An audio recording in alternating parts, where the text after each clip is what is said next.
He was good. He made us boys work when we was young, and he did good.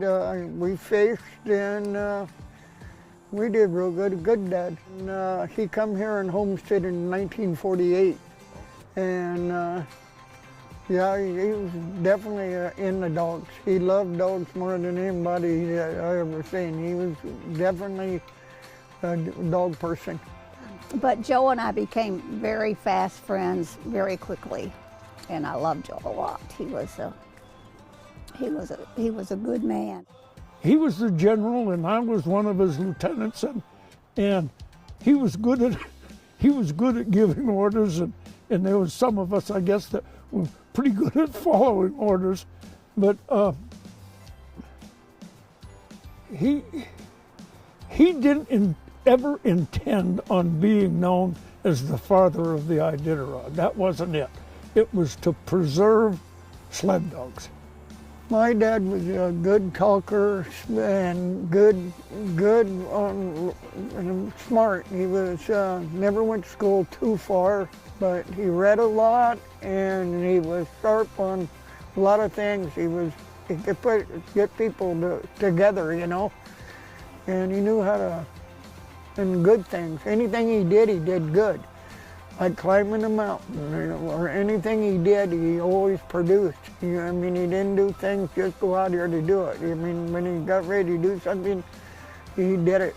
First year I ran the race, I got to Roan River, where everybody was taking layovers, and my food wasn't there. I didn't have any food bags. They hadn't made it. Several people's food hadn't made it. And Joe had sent out more food than anybody. He probably sent out 3,000 pounds of food. He said, well, I can give you some meat and some kibble and some, so he brought over a bag that must have weighed 30 pounds, and he just donated it to me, along with a couple other mushers. He was very generous that way and very helpful, and yeah, and sort of a mentor to a lot of us. Yeah. And not just on dog mushing, and just how to be a great guy and how to, treat your competitors. A lot of good memories. We ran a lot of trails together. We did a lot of training together, and he was a good guy. Joe was just such a human, he was so human, and he cared about people.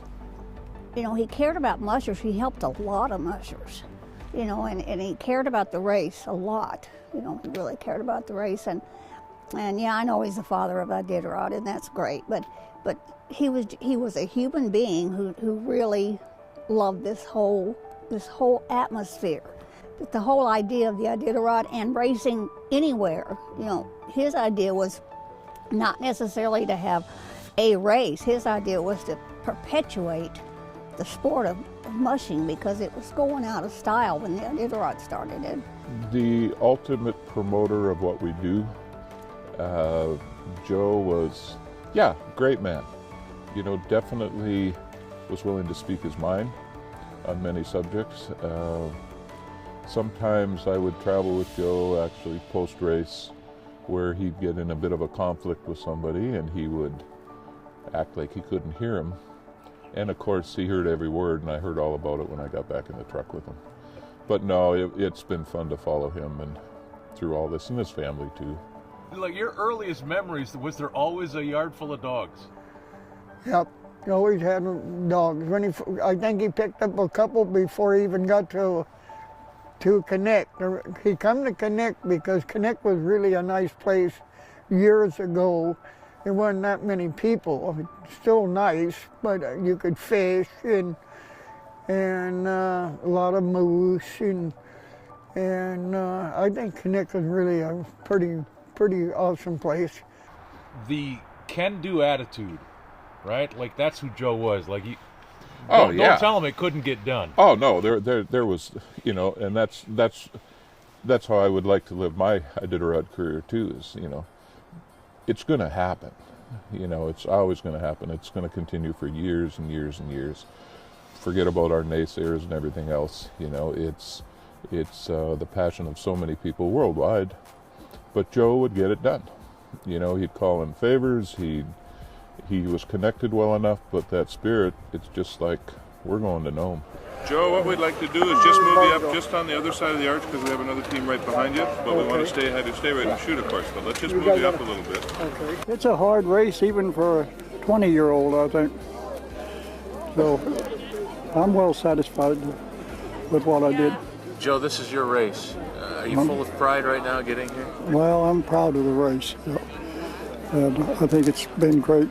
I think it's great for Alaska, especially great for Anchorage and Nome, and great for the dogs and the mushers. I could do this a few more years. One of my favorite Joe Redington stories is we all trained in Trappers Creek off the Petersville Road. Joe was ahead of us mushing to one of his camps up there off of the Petersville Road, and his dogs were on that ledge of trail, and he gave him a command to go down into the gully. But the dogs had clung on to that lip of trail. Joe sets the hook and he deliberately pulls the dogs down into that gully. And I think there was a traffic jam behind us, and later a young guy says, "Why did you do that? They were going to make it." I told him to go down there, he said, you know. So he, the dog man that he was, he anticipated the sled was probably going to slither down there. He might as well try to be in charge, give him a command to go down there so he would succeed. And so he did, you know. So that's a story that sits with me because we trained in the same area all the time, and it shows the consistency that you have to, or the foresight, or the thinking, the mindset that you have to work with those dogs and be the leader that they expect you to be. Just in there, he just loved the dogs. Even when he was sick and everything, he was leading dogs around. I don't know how he did it. He was losing weight a lot, and he was always walking the dogs and things like that. And I don't know how he did it, but he was just into dogs. He loved the dogs and everything more than probably anybody. And he knew they could go a long ways. And, you know, a lot of people didn't think, you know, going 50 miles and everything. The dogs today love to go 50 miles. I think your dad envisioned that 50 years later, there would still be a dog race to Nome? Did he think about it that way? He did, yeah. Yeah, he probably think that there would be. Yeah. He was in a dog racing. You know, he told people, he said, well, we're going to have a race and everything. People was getting rid of dogs and everything, getting snow machines and everything, and he wanted the dog. He wanted the people to keep the dogs, and that's why we got the Iditarod race. He wanted people in the villages to get dogs and get involved with the race and everything. Yeah, he was definitely good with the dogs and good with people. Well, we feel good and we're glad it went. You know, everybody thought after we had the first race we wouldn't have an Iditarod, but so many people was into it that's why it's going 50 years. I remember Joe, this was right toward the end of his life, and he was very sick, and he knew he wasn't going to live long, and we were sitting around having some bite to eat and some tea and stuff, and so he's talking about which dog he's going to breed to which dog and how that dog is going to do a couple years from now, and we had a hell of a good time just chatting about the future, and you could see he's about finished, you know, so he was very optimistic and still 100% with it mentally, just, yeah, great guy. Joe Redington was, I don't know, 14 years older than I was, I think. But he became my dad. We were really close. I know when he had cancer, I called up, wife and I, we were living in Nenana at the time, and said, you better get down here and see Joe. And we got down there, and that was the last time he ever was in his dog lot. But he was like a lot of people back in those days. When he put his mind to it, he wouldn't take it no for an excuse. He was gonna do it. He was sponsored by a pie company, Silk Pies, and somehow they got messed up and sent us everyone to one checkpoint. My dad was giving pie to everybody, all the checkpoints. Yeah, it was good. Yeah. Do you miss him, Ramey? Oh, yeah. Yeah. Well, that's how it is nowadays. When you get older, everybody in Connect now. I'm the oldest one there now.